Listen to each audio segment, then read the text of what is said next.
Welcome back to the Barrel Zone. Sunday morning, final day of January. We have a short 6-game NBA slate to go through. I'll put up the odd screen in a second and we will get right into it. In the meantime, please like the video or the podcast. It helps a ton. Subscribe if you can. And if what I'm doing is helping you, we will get right into the games in a second. All right, our screen is up. First game on the board, it's an early start. Denver Nuggets hosting the Utah Jazz. Game is off the board right now. Utah has some questionables. Mitchell and Favors are both questionable. Obviously, Mitchell is a huge issue if he's out. He's moving this line at least 2.5, 3 points maybe, depending on the matchup, obviously. So yeah, my line here would be Utah minus half point or so, maybe a pick'em. If Mitchell is out, this is probably Denver minus 2.5. Current line up on books that have the game as bettable is Denver minus 1.5. I think that's a decent line, midway between the in and out number. So yeah, we will see if Mitchell plays or not. So early start, so we will probably know in time. Obviously, he will decide if Utah will close as a pick'em or Denver as a short favorite. So let's get into the matchup.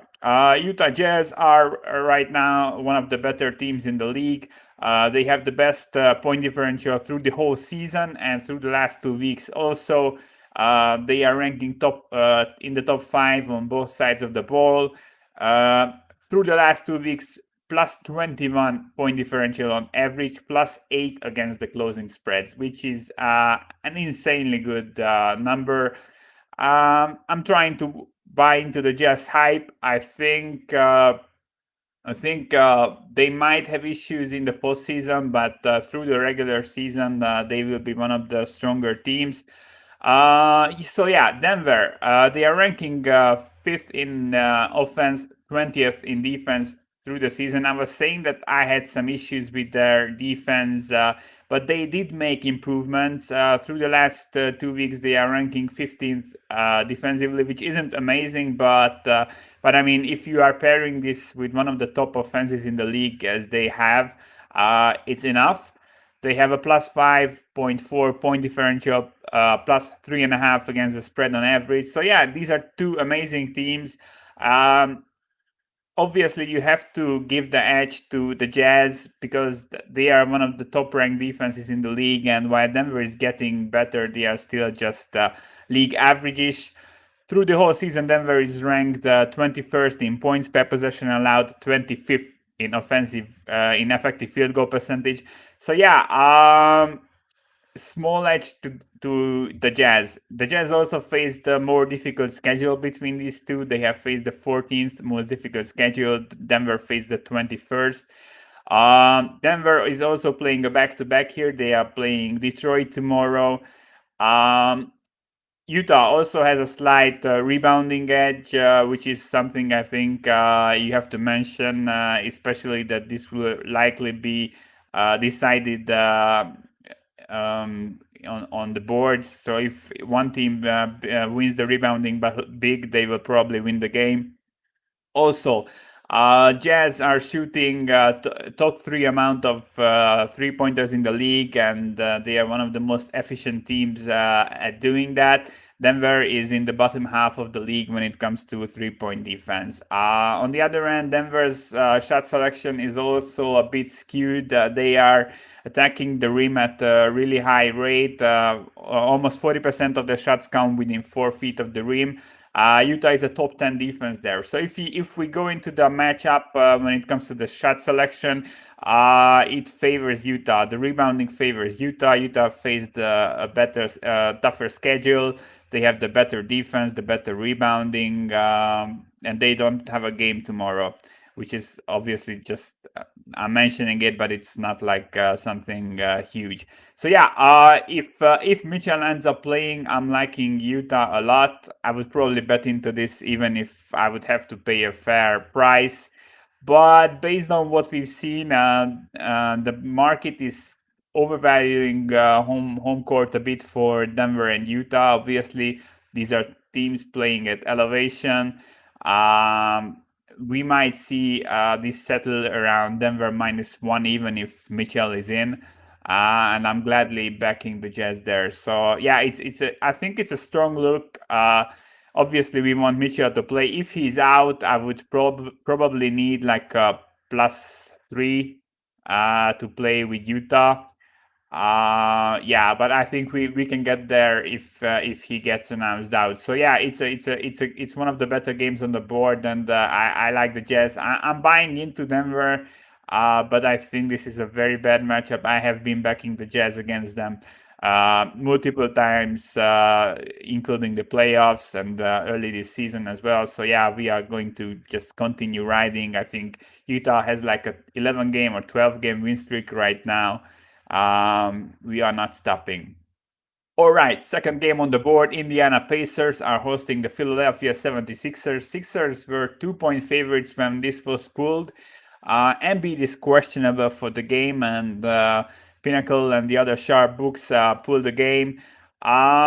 He was tagged as questionable on Friday. Also, he played through it. He only played 27 minutes, had a day off. I think he will be good to go. I'm heavily leaning towards Embiid playing. My line with him in is Philly -1.5, so I show a small edge on the Pacers, but personally, I cannot back them right now. Philly is looking good. Through the last 2 weeks, they rank top 10 on both sides of the ball. +6 point differential on average, outperforming their closing spreads. On the other side, the Pacers. I was talking about this since Oladipo was traded. The defense has been pretty terrible. They are giving up 5 more points per 100 possessions than before the trade.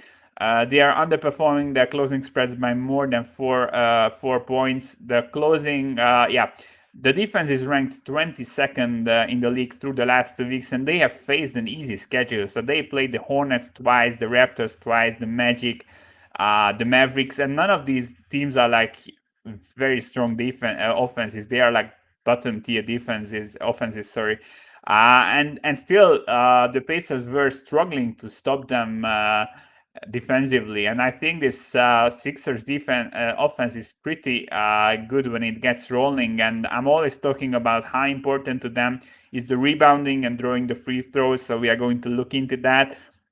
So Philly ranks 9th in offensive rebounding and 13th in defensive rebounding. The Pacers are ranked 21st in offensive rebounding and 16th in defensive rebounding. So edge towards Philly, not a huge one, but a decent sized one. And the big one is Philly is drawing the second most free throws in the league, and the Pacers are just middle of the pack on defensive end.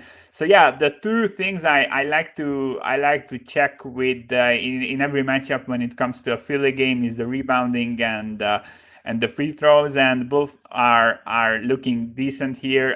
Pacers defense, I mean, struggling mightily against bad competition.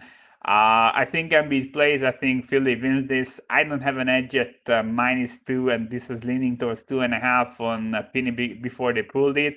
But I would look at Philly or nothing, and yeah, it probably will be nothing. But if you find an angle, yeah, I can accept a Philly bet here, even if there is no number edge. You don't have to pay a huge premium price to back the Rose Squad here.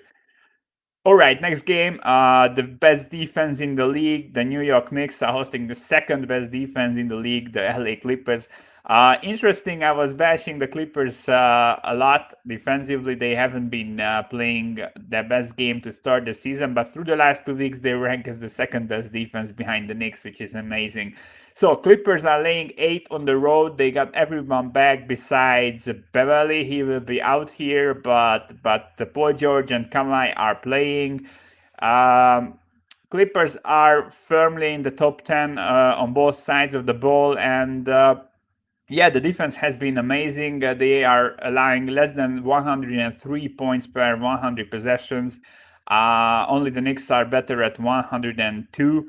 Offensive numbers were a bit down through the last 2 weeks for LA, but they didn't have Kawhi and PG for 2 games, and yeah, you had that is a lot of offensive production lost. But they still had a plus 12 point differential on average, outperforming spreads by plus 7 points on average. On the other side, Knicks, I mean, defensively, we know they are good. We know they have strong rebounding, etc. Through the last 2 weeks, they had a plus 11 point differential against the closing spread, which is pretty amazing. Plus 6 against their opponents. The defense is doing their part. The offense is just not something you want to write home about. Through the season, they ranked 28th in points per possession, 28th in effective field goal percentage, 23rd in turnover rate. I mean, yeah, that's the big problem with the Knicks, and against a team that you know they will score like the Clippers, no matter how good defense they face. I think New York will be in trouble here. Um, when we check the shot selection, it's not that bad for the Knicks, as they are again another team that attacks the rim at a really high rate. Around 40% of the shots coming from 4 feet or within the rim, and then Clippers are just 20th best team at defending the rim. So yeah, theoretically, Knicks might have a decent matchup, but I mean, the numbers are looking terrible on the offensive end through the season. And my big problem is, even though that their defense is decent, they aren't forcing turnovers. I think they are forcing the third least turnovers in the league, so they cannot really get those extra possessions that would be needed. Plus, the Clippers are great at protecting the ball. I think they give up the seventh least turnovers on the offensive end. So yeah, besides the shot selection, there is nothing here that makes me want to like the Knicks in the matchup. I'm trusting the Clippers to win this. I think they might even cover. My line is Clippers minus 7.5 to 8, so this is a fair line. I'm not going to bet into it like I would bet probably into it with Philly getting a fair line that I was talking about. But yeah, I mean it's really difficult to lay 8 points in a matchup where the total is 212. So this is more than likely going to be a low scoring matchup. We've seen those with LA, and they had troubles covering those games. They are way better when they can just run away with a high paced game, and yeah, the Knicks are likely not going to give them that opportunity here. All right, next game. Toronto Raptors are hosting the Orlando Magic. Game is off the board. Raptors have a couple of injuries. OG Anunoby is out, and his backup Norman Powell is doubtful. So the small forward position isn't looking that great for Toronto. Obviously, for the Magic, Michael Carter Williams is out. Rest of the guys are back, but obviously they did lose their starting point guard, Markel Fultz, for the whole season. Um, as for the matchup, the Magic offense has been almost as bad as the Knicks offense we've just talked about. I think through the last 2 weeks and through the whole season, they rank 27th in the league in points per possessions offensively, which is not great.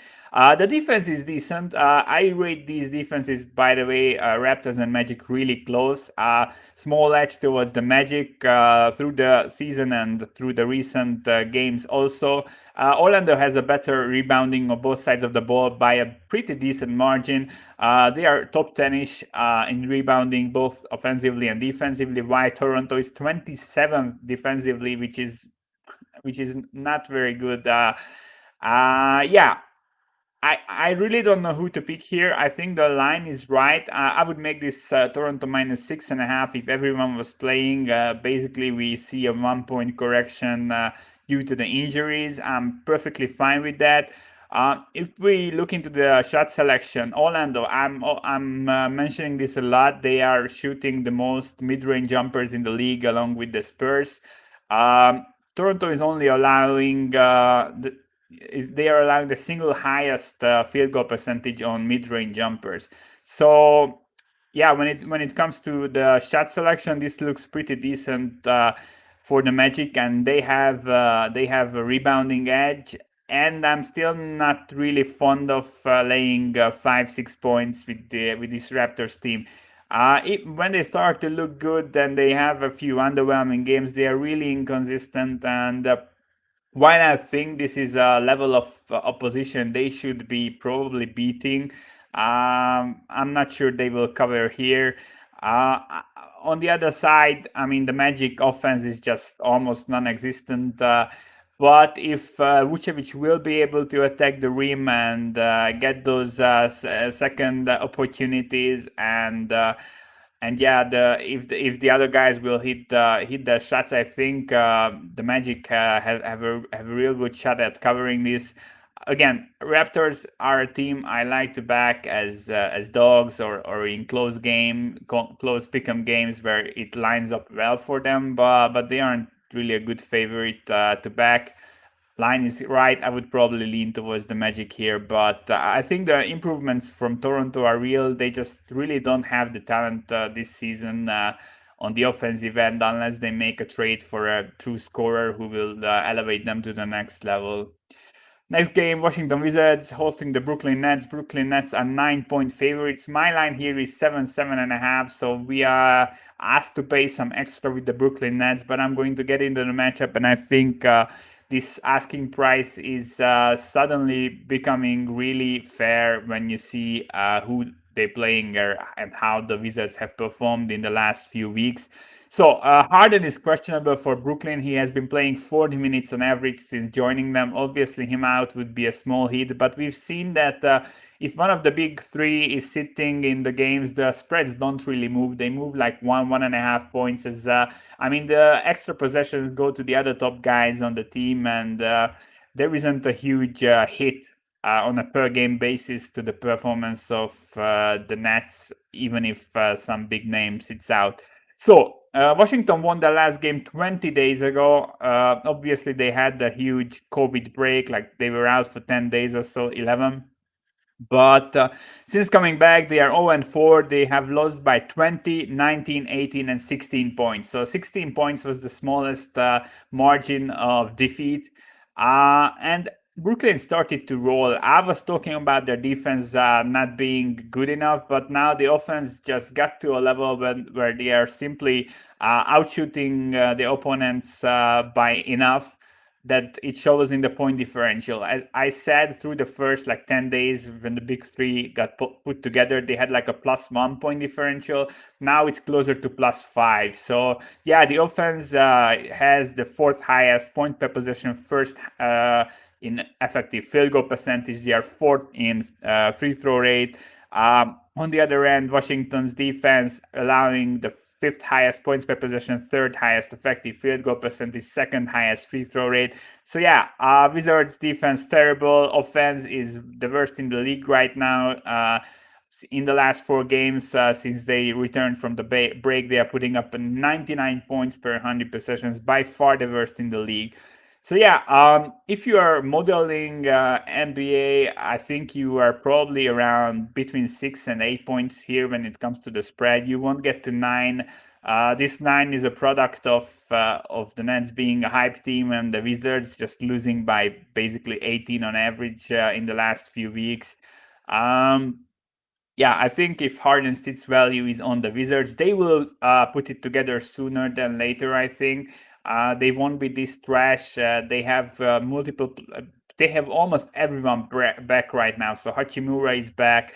Bertans is back. Obviously, Beal and Westbrook still there. Westbrook is on the roughest streak of his career. I mean, they will eventually put it together. I mean, I probably wouldn't be surprised if they won this outright. To be honest, it's not very likely, but they will have these few games, and the Nets are capable of dropping the ball. So yeah, if I had to take a side, I would probably go with the Wizards. But I mean, you need to close your eyes, and this is an ugly bet to make. But yeah, you have to pay extra points to back the Nets. If you just come from a straight up like Matt's perspective and you wanna get like line value, I think the 9 is a good line with the Wizards, especially if Harden sits. this will probably move to 8, so you will get some closing line value also. But I mean, I think this should be 7, 7.5. Final game of the day. This one is one where I really like a side. The Minnesota Timberwolves are hosting the Cleveland Cavaliers. Cavs are laying 3.5 points on the road. I'm leaning towards the Cavs. I mean, the Wolves have been the worst team for the basically whole season. They didn't have Karl Anthony Towns for the most of it. He will be out here. Most importantly, Naz Reid, who slid into the starting lineup when Karl Anthony Towns went down with COVID. He had pretty great numbers. He was a top 100 player in fantasy. I mean, all around great production on both ends. He has a wrist sprain and he's questionable. Hernan Gomez is also out. Culver is also out, and D'Angelo Russell is questionable. He did play on Friday or Thursday after missing a few games, but he only played like 25 minutes and he was super off. So this could be his second game back from injury, but I mean, I wouldn't trust him to be efficient or anything like that. So I mean, yeah, Nez out is, if he's out, that's a huge hit. But I mean, I'm still liking Cleveland. When you look into the matchup and how like Cleveland has been stacking up these big men, they are pretty amazing. And Mini is just. They just don't have a front court with Karl Anthony Towns out. Yeah, so through the last 2 weeks, Minnesota 29th in offense, 18th in defense. Defense has been a bit better, but offense is just non-existent through the season. 30th in offense, 28th in defense. They have a minus 12 point differential on average through the season. They have 14 losses, and the average point difference in the losses was minus 15.9. So they are losing games by double digits, almost 16 points on average. While Cleveland, I mean, they have a minus 4-ish point differential through the season, but they have faced the sixth most difficult schedule. And I kind of like a lot of stuff about them. They are obviously attacking the rim at the highest rate in the league. 40% of the shots come within 4 feet of the rim. The Timberwolves are allowing the 18th. They're 18th in defending that, so like 11th highest field goal percentage allowed. Cleveland ranks 3rd in offensive rebounding. Minnesota ranks 15th. In defensive rebounding, Cleveland is 25th, which is not amazing, but Minnesota is dead last in the league. But the margin is just huge, so they are last by a huge margin. Cleveland forces the most turnovers in the league defensively. Minnesota gives up the 8th most. Cleveland has the 3rd highest points per possession from transition. Minnesota allows the 3rd highest points per possession in transition. Cleveland also 2nd highest points per possession from a steal, and as I said, they are forcing tons of steals. So yeah, a lot of stuff makes me want to like Cleveland here. I mean, the matchup is amazing, especially if the questionables are out. I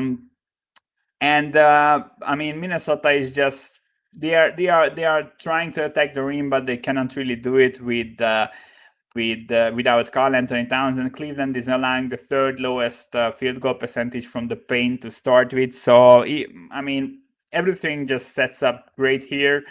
My line with everyone playing would be a pick'em, but I think the injuries and I mean, for Minnesota, they move the line at least 4.5 points for me. So I'm closer to 5 than 3 here. And the thing is, we don't really need to pay such an extra to back Cleveland here against the worst team in the league when it comes to offense, defense, spread, whatever. They just don't have it right now. I like what Cleveland is doing. Sexton, Garland back. They have some offensive firepower. I think we would need like a huge game from D'Angelo Russell for the Wolves to be competitive. Hopefully that's not happening. I like the Cavs here. So yeah, summing it up, this was a pretty short show. I'm not liking a lot on the board. I like the Jazz. If we get something around the pick'em with Mitchell playing, would need a plus 3 if Mitchell is out. I think Philly wins this. I don't show a number edge, but I'm fine with betting -2 if you want to. Wizards are a bit too big of a dogs at home, especially if Harden is sitting. But it's tough to back them. Only the first game with everyone back from COVID or injury. I would probably wait for a few games until I start backing them. But value in fading the Nets always. I think they will be consistently overpriced. And I like Cleveland at 3.5. I would probably even bet -4 small. This isn't a game where you can like really line it efficiently due to the amount of cluster injuries for Minnesota and the way they have been underperforming in these games where they got blown out. But I think 3 is just not enough here. And the same matchup plays tomorrow in Cleveland, by the way, so we can bet the Cavs twice, hopefully. So this is it for today. It was a shorter slate, but I think there are a couple of decent looks. But tomorrow will be a huge slate. I will be back on Monday, first day of February. Hopefully, it will be a great betting month. Uh, Please join in if you can, and thanks for tuning in. I will be back tomorrow. Good luck today. If you want to grab my plays, you can go to patreon.com/thebarrelzone and you can join the Discord channel. And have a happy Sunday, and I'll see you guys Monday morning.